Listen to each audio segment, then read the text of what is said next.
네, 우리 곁에 계신 분들 한 번 더 인사하십니다. 예수님의 이름으로 환영합니다.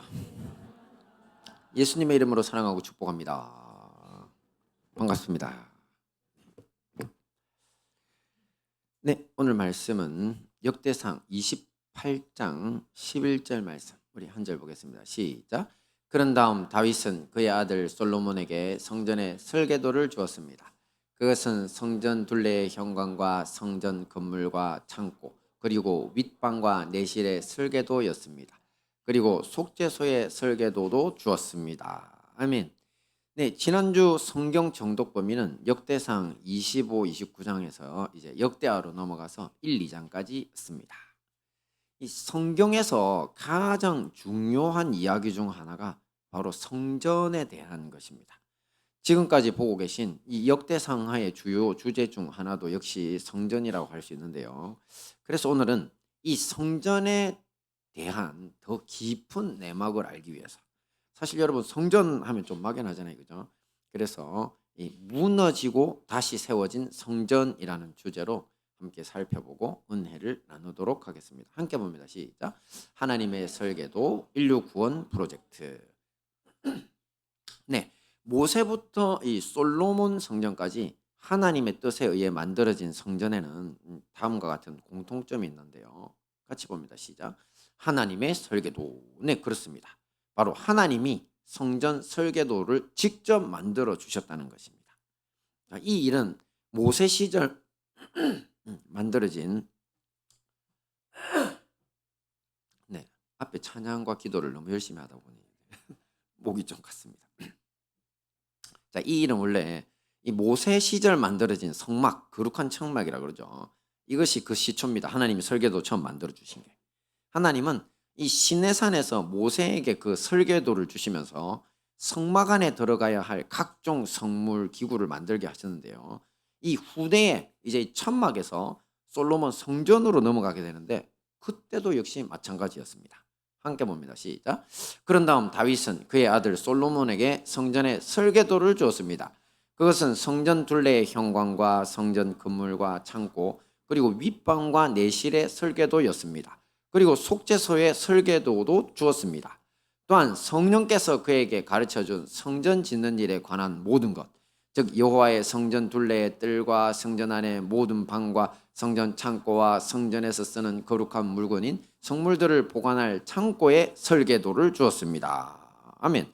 자, 이 말씀을 보시면 누가 설계도를 주셨다고요? 그렇죠. 성령께서 가르쳐 주셨다. 자, 그래서 이제 다윗 왕이 그것을 이제 솔로몬에게 물려줘가지고 그 설계도를 물려줘서 건축하게. 그러니까 처음에 하나님 만드신 설계도는 하나님이 모세에게 주셔가지고 보여주셔서 이제 모세가 만들고, 두 번째는 다윗에게 주셔가지고 다윗이 솔로몬을 통해서 만들고 이렇게 됐다는 거죠. 이렇게 모세 시절의 성막과 이 솔로몬 성전을 비교해 보면요, 배치 구조와 성물에는 변함이 없습니다.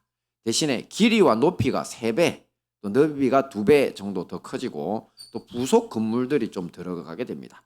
특히 모세 시절부터 이 솔로몬 성전에 이르기까지 동일했던 성막이나 성소의 배치 구조를 한번 보면요, 왜 하나님이 이렇게 직접 인간에게 성전의 설계도를 주셔서 만들게 하셨는지를 알 수 있습니다.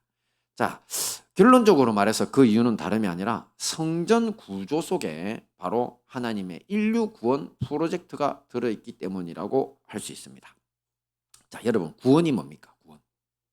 구원 이러면 사실 교회에서 제일 많이 사용하는 단어 중에 하나 구원이거든요. 또 그리고 여러분 교회를 어릴 적부터 다녔다면 제일 많이 들었던 단어도 구원입니다.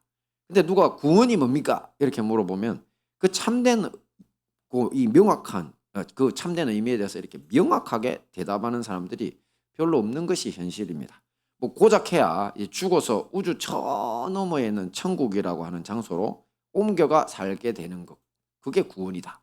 그 정도로 생각하는 거죠. 사실 이거 제가 전에도 말씀드렸죠. 이렇게 우주 저 너머에 있는 천국에 대한 건요, 기독교 사상이 아닙니다. 이거는 플라톤이라고 하는 헬라 철학의 영향입니다. 그 이데아라고 하는 걸 주장했거든요. 그래서 걔들은 우리 육체는 흙것이고 진짜 깨 우주 저 너머에 있다고 그 세계로 간다고 하는데, 근데 이게 우리 기독교로 들어와 가지고 천국 개념이 이게 문제가 생긴 겁니다. 문제가 있는 겁니다. 이렇게 천국을 생각하시면 안 됩니다. 어떻게 생각해야 하느냐? 자, 구원은요, 이사 가듯이 이 땅에서 천국으로 장소 이동하는 게 아니에요. 아니고 뭐냐? 바로 태초 인류의 죄로 인해 끊어졌던 우리 창조주 하나님, 그분을 우리 하늘 아버지라 그러죠. 그분 계신 곳이 하늘이잖아요. 그 우리 천국이라 부르는 거거든요. 그분과의 관계가 회복되는데 그 본질이 있는 겁니다. 할렐루야. 구원은 장소 이동의 본질이 있는 게 아니고 어떻게 해서든 죽어가지고 천국 가겠다가 아니고 하늘 아버지와 관계가 회복돼야 되는 거죠. 원래 인간은요, 죄로 인해서 원수가 되었습니다. 하나님하고, 우리를 창조하신 분하고.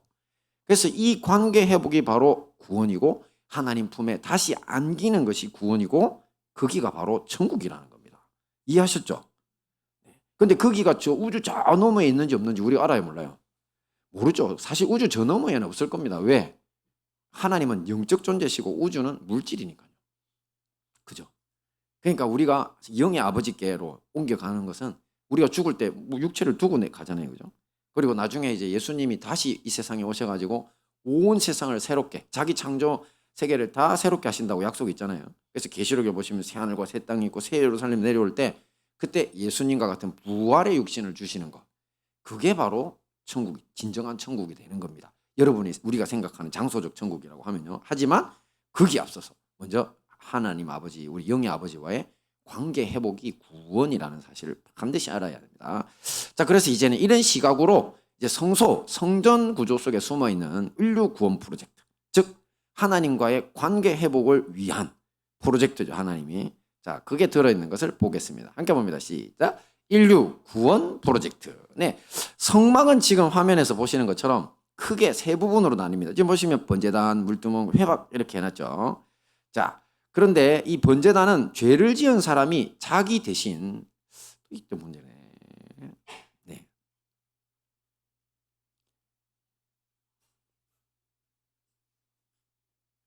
네, 어디까지 날아간 거예요? 아, 여기까지. 네. 자, 이게 우리 번제단은 죄를 지은 사람이요, 자기 대신 짐승을 희생시킵니다. 대신 죽이는 거야. 자기가 안수합니다. 짐승한테. 야, 내가 있잖아, 도둑질했어. 네가 대신 죽어라. 그러면 그 짐승이 이제 대신 안수받고 난 다음에 저기 번제단 앞에서 목이 따이고 배가 갈라져서 피를 쏟으면서 죽는 겁니다. 그리고 그 짐승을 번제단이라는 곳에 올려가지고 하나님 앞에 드리는 거죠. 그래서 이게 바로 다른 존재, 나가 아닌 짐승이지만 다른 존재잖아요. 그 다른 존재의 피로 자기가 용서를 받는다고 해서 이런 걸 대속 절차라고 합니다. 대신 속했다. 그렇게 부릅니다. 원래 죄는 어둠이죠. 이에 반해서 하나님의 용서를 빛이라고 보면요, 상징적으로 번제단은 다름 아닌 창세기 첫째 날의 빛을 상징하게 됩니다. 이 짐승의 희생의 죽음을 통해 하나님께 갈 수 있는 길이 열리게 된 겁니다. 아까 구원이 하나님께 가는, 하나님과 하나님 아버지와의 관계 회복이랬죠. 가야 될 거 아니에요, 그죠? 그 길이 열리게 된 겁니다. 그리고 놀라운 것은 이 번제단의 불을 하나님이 하늘에서 성소 지을 때 직접 내려주셨다는 것입니다. 함께 봅니다. 시작. 솔로몬이 기도를 마침에 불이 하늘에서부터 내려와서 그 번제물과 제물들을 사르고 여호와의 영광이 그 전에 가득하니 여호와의 영광이 여호와의 전에 가득함으로 제사장이 그 전에 능히 들어가지 못했고. 그렇습니다. 지금 보신 말씀은 다름 아닌 솔로몬 성전 봉헌식, 처음 이제 성전 문을 열었을 때 솔로몬이 기도하니까 하나님이 저런 역사로 하늘에서 불로 응답하신 겁니다. 이뿐만 아닙니다. 이미 모세 시절에 처음 성막을 만들었을 때도 또 솔로몬의 아버지 다윗 왕이 이 오르난의 타작마당이라는 곳에서 번제단을 쌓고 제물을 올렸을 때도, 사실 이 타작마당이 나중에 솔로몬 성전 자리가 되거든요. 그때도 하나님이 하늘에서 직접 불을 내려주셨습니다. 그러면서 하나님은 이 불을 너희들이 꺼뜨리지 말고 앞으로 계속 유지해라. 그래서 번제단의 불로 사용했던 겁니다. 이 번제단의 불은 어디서 온 거라고요? 하늘에서 온 겁니다. 하늘로 가게 하시려고 우리의 죄를 짐승에게 입혀서 대신 태워서 하나님 앞에 이제 죽고 하나님 받으셔서 관계 회복시켜 주시려고 이렇게 하셨다는 거죠. 그리고 그 다음에 이제 이 세 가지 구조 중에 번제단, 물두멍, 회막이라 그랬죠. 그래서 두 번째 이 물두멍은요, 큰 노대아 같은 것에 물을 저렇게 받아 놓은 겁니다. 이 제사장은 이 물두멍에 이 물로 손과 발을 씻고 그렇게 씻은 다음에 바로 세 번째 단계인 이 하나님의 세계를 상징하는 성소로 들어갈 수 있었습니다. 성소는 다시 성소와 성소, 저기를 회막이라고 그러는데요. 저 회막인 다시 성소와 지성소 두 공간으로 나뉘는데 조금 전 말씀드린 대로 하나님의 세계를 상징하는 곳입니다. 저기는 사실 진짜 하나님의 세계와 연결되어 있는 곳이에요. 그래서 저기에 이제 이스라엘 12지파의 숫자대로 만든 진설병이라고 하는 12떡덩어리가 있습니다. 그리고 바로 또 옆에 왼쪽 편에 이제 그 7등대를 가진 등잔이 있습니다. 전에 말씀드렸죠. 엑스트라 버진 올리브유라고. 저걸로 이제 기름 붙였기 때문에, 불을 붙였기 때문에 엄청난 향기와 밝은 빛이 난다고. 그러니까 저 등대가 바로 이제 지성소로 가는 길을 비추고 있습니다. 자, 이렇게 성소에서 직진하면요, 바로 저기 분향단이라는 것도 있는데요. 저 분향단은 하나님 앞에 기도의 향연, 향기로운 향을 태워서 올려드리는 거고, 저 앞이 바로 원래는 저렇게 열려 있지 않고 그림처럼 이제 휘막으로, 두꺼운 휘막으로, 휘장으로 닫혀 있습니다. 그래, 그 휘장을 싹 열면 바로 나타나는 것이 지성소고, 그 안에 있는 것이 바로 언약궤입니다. 근데 이 지성소에는요, 일반인은 절대 못 들어갑니다.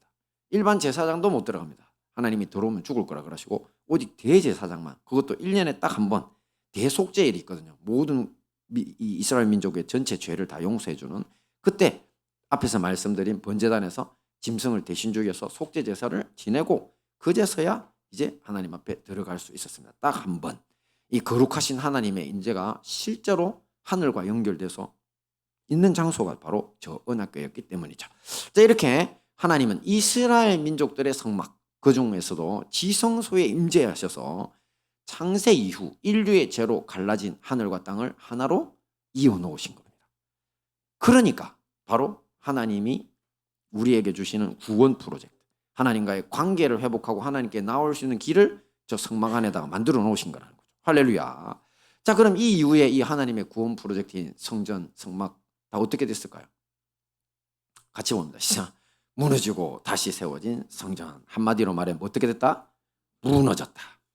자, 이스라엘의 하나님이 설계도까지 주셨던 성전들은 사실 모세의 성막부터 솔로몬 성전, 또 나중에 지어진 헤롯 성전에 이르기까지 다 무너져 버렸습니다. 다 파괴되고 무너졌습니다. 솔로몬 성전도 멋있게 지었지만 400년 후에 바벨론이 와서 다 부셔버리고 그 안에 있던 기물도 다 훔쳐갔습니다.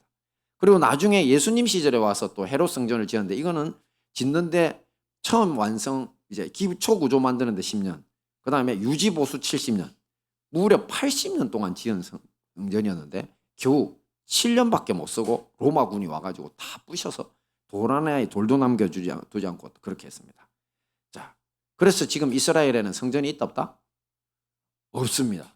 그 제가 가끔가다 이제 교회를 이제 전도사 때나 이제 부목사 때 이제 옮겨가면 가끔 우리 권사님들이 물어보세요. 목사님, 이스라엘에는 성전이 있죠? 이렇게 물어보세요. 아직도 있죠. 그래서 제사 드리죠. 이런 분들이 진짜 가끔 있어요. 제가 지금 여기서 아무도 저한테 우리한테는 이런 질문을 안 했기 때문에 제가 말씀을 드립니다. 이스라엘의 성전은 없습니다. 그때 2000년 전에 부셔주고 다시 없습니다. 만들어지지 않았어요. 이유는 뭘까요? 이유는 왜 부셔졌냐? 그것은 이스라엘 백성들이 하나님이 직접 설계도까지 줘서 만들게 하신 성전을 우상 숭배와 범죄의 장소로 더럽혔기 때문입니다. 타락시킨 거죠. 그래서 이런 것을 뭐라고 부르냐면 하나님의 성전이 아니라 우상의 신전이라고 합니다. 예루살렘 성전도 또 그리고 사실 앞에 모세가 만들었던 성막도 사실 실로에서 파괴되었는데, 파괴된 진짜 원인이 그 엘리 대제사장의 두 아들 홈니와 비느하스가 바로 이 그 우상들이나 하는 그런 음행과 더러운 짓들을 이제 실로에서 하면서 하나님 진노하셔가지고 부셔버리신 겁니다. 그러니까 이렇게 하나님은 우상의 신전으로 타락한 성전은 남겨두시지 않고 가차없이 버리신다는 것을 알 수 있습니다. 그게 첫째 이유입니다. 성전이 부서진 이유. 그리고 이보다 더 근본적인 이유가 있는데요. 사실 이제는 예수님이 이 땅에 오신 이후에 원래 하나님이 계획하셨던 인류 구원 프로젝트로서의 성전이 이제는 그냥 건물이 아니라 그 본질적인 의미와 기능을 완전히 되찾았기 때문입니다. 예수님이 오신 이유. 그것은 지난주 보신 것처럼 우리 성도들이 바로 성전이 된 것입니다. 자, 그렇다면 이제 우리는 어떻게 해야 됩니까? 지난주 보셨죠? 하나님의 성령이 우리 거하는 전이라 그랬죠. 이제는 하나님의 불이 어디로 내려온다? 우리한테 내려옵니다. 오순절 성령의 불 받았죠, 그죠? 우리 교회에 와서 다들 불을 받으셨죠? 예수님을 사랑하는 마음, 그 뜨거운 마음이 사실 불입니다. 그 불을 받은 사람들은 다 하나님의 성전이에요. 그렇다면 이제 우리는 어떻게 해야 됩니까? 오, 내가 성전이네. 어떻게 해야 되죠? 그렇죠? 제대로 성전 기능을 해야 되겠죠. 그 성전 기능이 바로 다시 세워진 성전이라는 겁니다. 함께 봅니다. 시작. 다시 세워진 성전. 네, 이것을 이제 다시 세워진 성전이라는 사실을 어떻게 알 수 있냐면 앞에 조금 전에 우리가 왔던 옛날 성전의 성막의 구조를 통해서 확인할 수 있습니다. 재밌게도. 자, 앞에서 제가 구약의 번제단은 뭐를 희생시켜 가지고 용서를 받는 곳이라고 했습니까? 짐승이었죠. 그죠? 양이나 소나 뭐 어떤 때는 비둘기까지 있었거든요. 돈이 안 되는 사람은 들판에, 그 시대는 들판에 비둘기들 많으니까 비둘기 한 마리 잡아가지고 해도 하나님 받으십니다. 대신.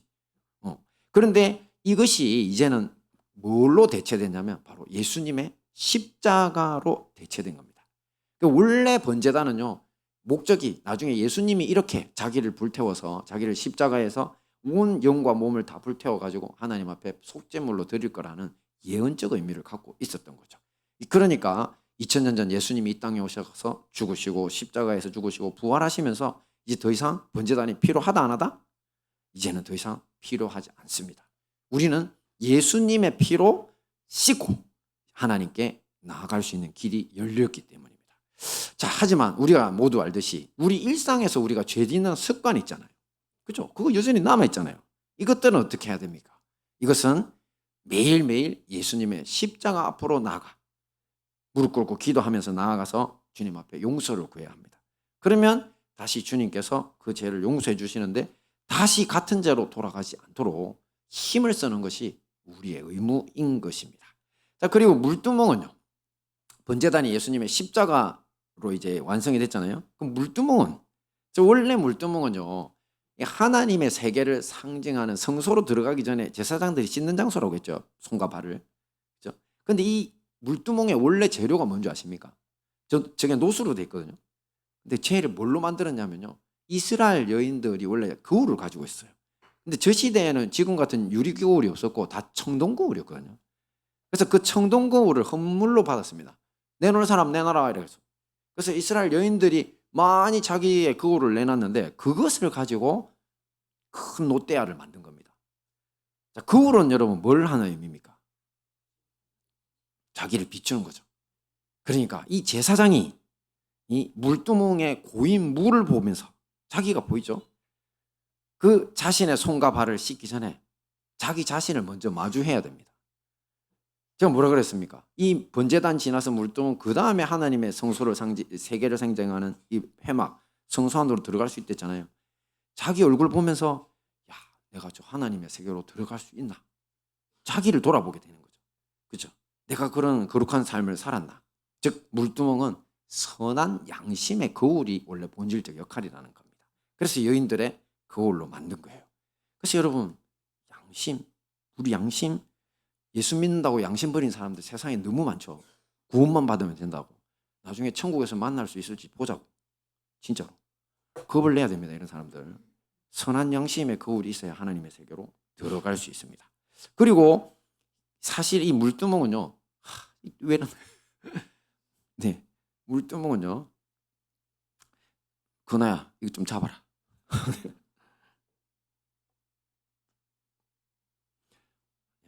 이 돈을 아끼려고 너무 오래 써서 지금 이게 한 3, 4년 지났거든요.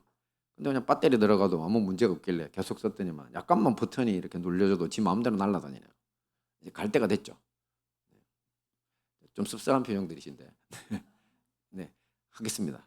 자, 이 사실 물두멍은 창세기 둘째 날의 궁창을 상징하기도 합니다. 처음에 하나님이 빛을 만드셨을 때 그 빛이 번제단이었잖아요. 상징.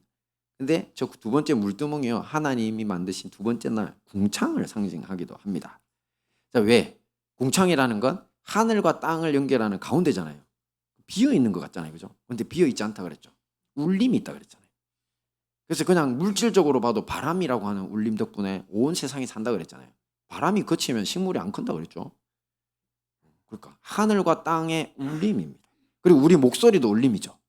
사실 제가 여러분들에게 하늘나라의 소식을 이렇게 성경 말씀을 가지고 성령님께로부터 받아서 전할 수 있는 것도 울림이 있기 때문이잖아요. 그래서 궁창은 엄청나게 중요한 공간입니다. 근데 이 궁창을 바로 물두멍이 상징합니다. 그래서 제사장은요, 여기에서 씻어야지 하나님 세계로 갈 수 있거든요. 새도 마찬가지잖아요. 그래서 이 다섯째 날의 창조물이 바로 새입니다. 새. 그 새가 바로 궁창을 날아다니는데 제사장이 원래 새를 상징하거든요. 그래서 전에 제가 한번 말씀드렸죠. 옛날 그 보면 지금도 추장이나 이런 사람들 아니면 무당들 보면 걔들이 꼭 옷을 입고 있는데 뭐를 막 꽂고 있다 그랬어요. 새기틀을 한 달에 꽂고 있다 그랬죠. 한 달에 꽂고 있어요. 이렇게 머리부터 발끝까지. 자기가 이제 새라는 거지. 하늘로 갔다가 올 수 있는 존재라는 뜻입니다. 그게 상징적인 의미예요. 그래서 여기에서도 나타납니다. 제사장은 새입니다. 그래서 궁창을 날아다니다가 하늘로 올라가서 하늘 소식을 이 땅에다가 전하는 겁니다. 그게 제사장이죠. 이런 예를 신약 성경에서 이제 볼 수 있는데 재밌는 예예요. 뭐냐면 다름 아닌 침례 요한에 붙인 사가랴입니다. 사가랴가 이제 저 성소 안에 들어갔어요. 새가 되어 들어간 거죠. 물두멍에서 궁창을 지나서 들어갔는데 갑자기 천사가 나타났네. 근데 천사가 왜 왔게요? 야, 너 아들 낳을 거다. 그때 사가랴하고 자기 와이프가 할아버지 할머니였거든요.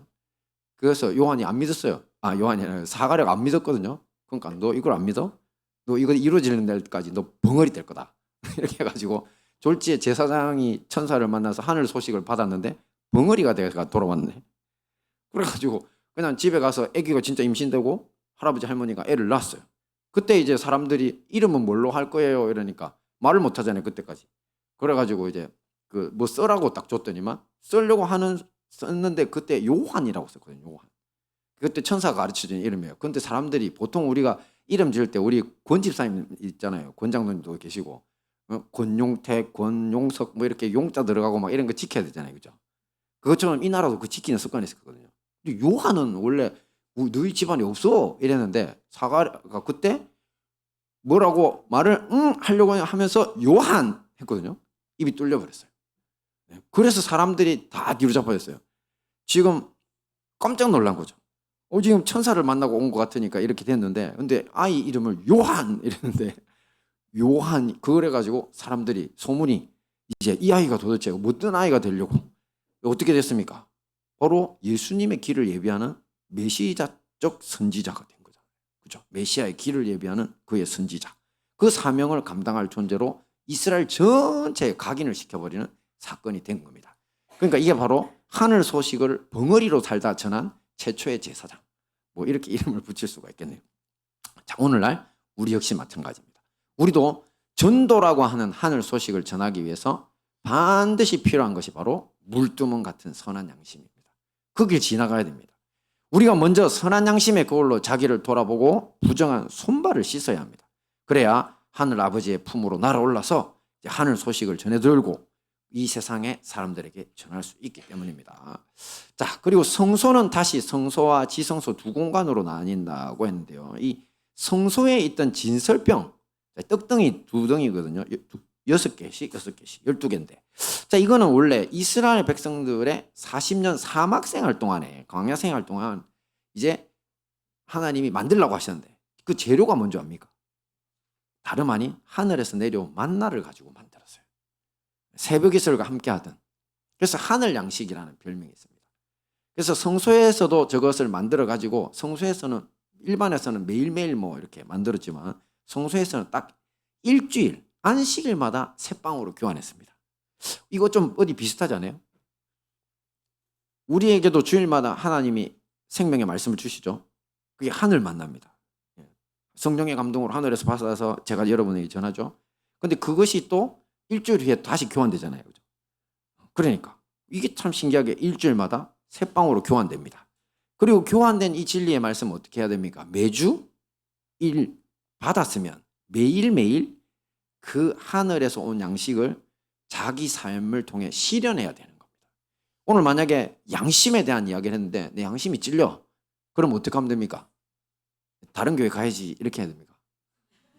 자, 우리 교회는 아무리 생각해도 너무 양심 찔린 소리를 많이 하는 것 같아요.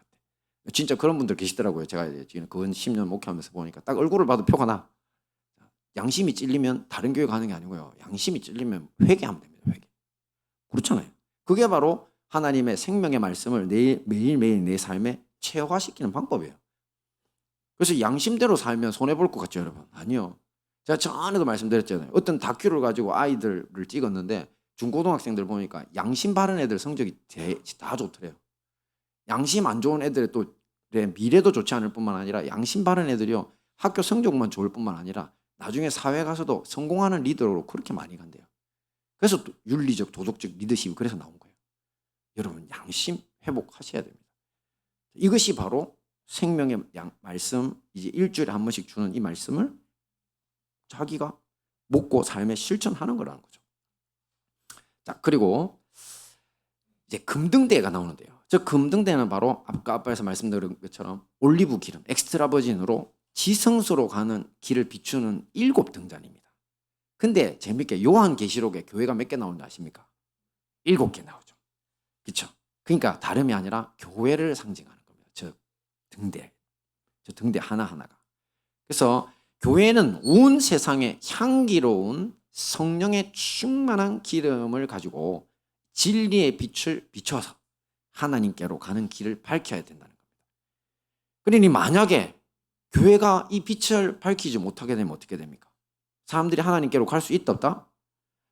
잃어버리게 되는 거죠. 못 갑니다. 하나님께 가는 길이 없어져 버립니다. 교회가 이제 진리를 잃어버리면. 그러면 결국은 예수님이 이때 이거 에베소 교회에다 말씀하신 거거든요. 어떻게 한다? 내가 우리에서 그래는 촛대를 옮겨버리겠다 했는데 번역이 잘못된 겁니다. 등잔입니다. 등잔을 내가 옮겨버릴 거다. 그 말은 이제 너희 교회는 교회도 아니고 하나님의 성령이 함께 하시는 것도 아니다. 이렇게 되는 겁니다. 버림받는 거죠. 비참한 최후를 맞게 될 겁니다. 그래서 우리가 바로 한 사람 한 사람이 교회라는 사실 명심하셔야 됩니다. 여러분들에게 진리의 빛, 하나님께로 가는 길, 누가 봤을 때 야, 내가 도대체 하나님이라는 분 계신 건 알겠는데 창조주가 있는 건 알겠는데 어떻게 가야 돼? 그랬더니만 누가 내 삶을 봤더니만 당신을 보면 하나님하고 연결되어 있는 것 같아. 그래서 교회라고 그러죠. 묻는 거죠. 그렇구나. 그럼 그 사람이 전도라는 방식으로 교회로 오겠죠. 그건 겁니다. 그러니까 여러분 전도 그냥 친한 사람 데려와서 교회 앉혀놓는 자리 아니에요. 하나님께로 가는 길을 밝혀주는 겁니다. 그게 교회고 개인이 교회인 거죠. 할렐루야. 그래서 우리 모두 이렇게 성령 충만한 빛을 뿜어내기 힘써야 할 것입니다. 그리고 바로 그 앞에 분향단이 있습니다. 지성소 앞에 있는 건데요. 근데 분향단은요. 성소에 있지만 사실은 저거 지성물입니다. 같이 봅니다. 시작. 아론이 1년 1차씩 이 향단불을 위하여 속죄하되 속죄제의 피로 1년 1차씩 대대로 속죄할지니라. 이 단은 여호와께 지극히 거룩하니라. 지극히 거룩을 한자로 뭘 한다고요? 지성이라고 합니다. 그래서 사실은 원래 지성물이 안에 들어있는 언약궤, 지성소 안에 들어있는 언약궤만 지성한 줄 알았는데 아니었어요. 성소에 있지만 향단은 지성물이야. 어마어마한 일이죠. 자, 그럼 도대체 왜 이게 그 성소에 있는데 얘를 지성물이라고 하나님이 말씀하시는가? 이유는 뭘까요, 여러분? 저 향연이 연기가 땅에서 피우지만 어디로 올라갑니까? 하늘로 가잖아요. 거기에 비밀이 있는 겁니다. 저기에 향품이 4개가 있거든요. 첫째, 저희 안에 이제 향연을 만들 때 쓰는, 여러분 보면 그 뭐 제사 지낼 때 보면 그거 향로에 나무같이 생긴 거 꽂죠. 그죠? 향을 피운다 그러잖아요. 그것처럼 이제 돼 있는 게 아니라 저기에서는 그냥 다 갈아서 가지고 있는 향이에요. 갈았어요. 갈아가지고 만든 거예요. 섞어 놓은 거거든요. 근데 제 1번이 소합향입니다. 근데 저 소합향 이 4가지가 다 기도거든요. 지성물인데 하늘 올라가는 기도라서 지극히 거룩하다는 건데 소합향은 어떤 기도를 상징하냐면 처음 저 소합향 그 향재료가 나올 때 바로 나무에서 제가 꼭 땀을 뻘뻘 흘리듯이 저런 식으로 진액을 뿜습니다. 우리나라 그 소나무처럼 송진 같은 게 저렇게 나와요. 그러니까 저게 어떤 기도를 상징하느냐면 부르짖는 기도, 간절한 기도를. 여러분 부르짖고 간절하게 기도하면 땀이 날까요, 안 날까요? 땀 납니다. 그래서 여러분 냉랭하게 앉아가지고 그냥 편안하게 기도하는 거, 그거는 사실은 하늘로 못 올라갈 확률이 높습니다. 기도가 너무 편해? 문제 좀 있어. 그죠? 기도는 간절하게 해야 됩니다. 자, 그리고 두 번째 재료가 나감향인데요. 저거는 나감조개라고 하는 지중해에서 나는 조개를 만든 건데, 저게 향재료인데 쟤는 향기니까 나긴 나는데 어떻게 나냐면 계속 빻아가지고 그야말로 그냥 제일 미세할 때 가장 좋은 향기가 납니다. 그러니까 뭐를 의미하냐면요, 나의 예자 있죠. 예수님 믿기 전에 하던 행동들, 걔네들 어떻게 해야 된다고요? 다 부셔야 돼. 그래 가루되도록 부셔야 돼. 그럼 다 부셔놓으면 하나님이 그 가루를 가지고 뭘 만듭니까? 새로운 재창조물로 우리를 만들거든요. 그래서 기도할 때 자기를 돌아보고 나를 부수는 작업이 같이 가야 됩니다. 옛날 습관 그대로 하면서 교회 다니면 된다고 생각하는 게 틀린 거라는 거죠. 하나님 안 받습니다, 그런 기도. 그 이야기가 그 안에 숨어 있고요. 그 다음에 풍자향은 아까 앞에도 말씀드린 물두멍처럼 저것 역시도 양심에 대한 이야기입니다. 왜냐하면 저 풍자향은 고무나무의 진액이거든요. 그래서 제가 향기에 들어가면 향이 엄청 진해집니다. 몇 배로 강해지고, 그 다음에 벌레도 못 들어옵니다. 그래서 사실은 우리가 향기 나는 기도 중에 양심에 바른 기도, 자기를 돌아보고 깨끗한 양심을 가지면 훨씬 사람이 힘이 있어집니다. 양심을 더럽힌 사람이 만약 앞에서 설교할 때 양심을 더럽히고 설교한다, 힘이 있을까요? 뭐라고 그랬겠어요? 니나 잘해라 이렇겠죠. 똑같아요. 여러분들도 누구에게 전도했을 때 아이고 웃기고 있네 이 소리가 마음속에 들어 이 사람들에게서 나온다면 우리가 지금 풍자향의 기도 삶을 못 살고 있는 거죠. 그리고 마지막 유향이 있는데요. 이 유향은 다름 아닌 유향나무에다가 칼로 계속 상처를 내면 저런 고름 같은 게 보입니다. 그럼 그게가 이제, 근데 저 동서양에서 제일 비싼 향 중에 하나예요. 유향이. 가장 장미향기도 나기도 하고 여러 가지 향이 난다더라고요. 근데 저 향이 바로 예수님의 희생의 사랑을 상징합니다. 예수님 찢기셨잖아요. 채찍 맞고 이 못에 찔리시고 그러면서 피 흘리시고 그 향기입니다. 예수님. 그러니까 우리도 그런 희생의 향기를 주님 앞에 감당하겠다는 기도를 해야 된다는 거죠. 이 네 개가 있어야지 이게 바로 성소의 분향단, 지성물에서 하늘로 올라가는 거예요. 그래서 우리 중에 제가 가끔 가다가 목사님 어떻게 하면 기도 응답을 받아요? 이렇게 하시는 분들이 있거든요. 답이 여기서 떨어지잖아요. 내 기도가 응답이 안 된다면 왜? 하늘로 못 올라간다면 이유가 뭐라? 간절함이 없고 또 자기를 부수지도 않아. 또 그 다음에 양심도 엉망진창이네. 그 다음에 희생은 절대 못하겠다. 자, 이거라면 꿈도 꾸면 안 되고요. 그죠? 대신에 저 한 개 한 개를 고쳐가면 어떻게 된다고요? 내 삶에 내 모든 기도가 향연이 되어서 하나님의 전으로 올라간다는 겁니다. 할렐루야. 그리고 저 분향단에는 또 하나의 중요한 기능이 하나 있습니다. 뭐냐면 뿔입니다. 뿔. 아까 앞에서 뭐라 그랬습니까? 뿔을 그 피를 짐승의 피를 속죄한 다음에 뿔에다 발라라 그랬죠. 그러면 피는 누구를 상징할까요? 그렇죠. 바로 예수님의 보혈입니다. 분향단에 뿔이 있습니다. 그리고 사실 앞에 보셨던 번제단에도 사방에 뿔이 있거든요. 뿔은 원래 싸움을 위해서 있는 겁니다. 그리고 권능과 권세죠. 그래서 요한계시록에 보면 사탄 마귀도 뿔을 가지고 있습니다. 마귀도 권세가 있는 존재죠. 그리고 이 세상 정치인들이 사탄 마귀가 주로 사용하는 뿔입니다. 예를 들어 가지고 정치인들이 우리 교회 문 닫아라 하면 교회 문 닫잖아요. 폐쇄시키잖아요. 그 걔네들 뿔이에요. 근데 그 뿔을 무찌를 수 있는 것이 어디에 있다는 겁니까? 분향단에 있다. 기도에 있다는 거죠. 그것도 예수님의 피 묻은 기도예요. 예수 피가 없는 기도는 사실은 그냥 이 세상에도 사실 여러분 축원이라는 게 있잖아요. 부모들이 축복해주면 자식 잘 되죠. 예수 안 믿어도 됩니다. 그거 힘 있어요. 복 줘요. 하지만 싸움 해내려면, 영적 싸움 해내려면, 그래서 이 세상에서 사탄 마귀의 권세와 싸워 이기는 건요, 인간의 힘은 절대 못합니다. 양심 수준에서 조금 할 수 있는지는 몰라도 절대 이길 수 없습니다. 오직 예수님의 보혈의 능력이 묻어있는 기도만 이 일이 가능하다는 겁니다. 그러므로 우리도 기도에 힘을 써야 되겠죠. 그리고 마지막에 지성소 안에 들어있는 게 뭡니까? 바로 언약궤잖아요. 자, 이 언약궤가 어떻게 이루어졌을까요? 함께 봅니다. 시작. 그날에는 내가 아버지 안에, 너희가 내 안에, 내가 너희 안에 있는 것을 너희가 알리라. 여기서 그날은 성령께서 오시는 날을 말하거든요. 2000년 전에 오셨잖아요. 그죠? 오순절 성령님으로. 그러면 이제 성령 받은 사람들은 우리가 어디 안에 들어간 겁니까? 그렇죠. 아버지, 예수님, 그 다음에 내가 너희 안에 있다 할 때는 성령님이시거든요. 삼위일체의 하나님 안에 우리가 들어간 겁니다. 저게 바로 내 자신이 언약궤가 되기도 한 거고 언약궤 안에 들어간 겁니다. 왜냐하면 언약궤가 하나님의 임재를 상징, 임재의 장소잖아요, 그죠? 우리 자체에 하나님이 임재하신 겁니다. 이제. 그래서 만약에 구약의 언약궤가 이제 안 보인다고 했을 때, 원래 지난번에 우리 진짜 그 언약궤는 하나님이 하늘 성전으로 가져가 버리셨죠. 보셨죠? 계시록에서 본 거. 하지만 이 땅에 남아있는 언약궤가 있는데 누구냐고 물으면, 뭐냐고 물으면 우리입니다. 바로 성령님이 우리 안에 들어오신 이후 우리가 바로 언약궤가 된 겁니다. 할렐루야.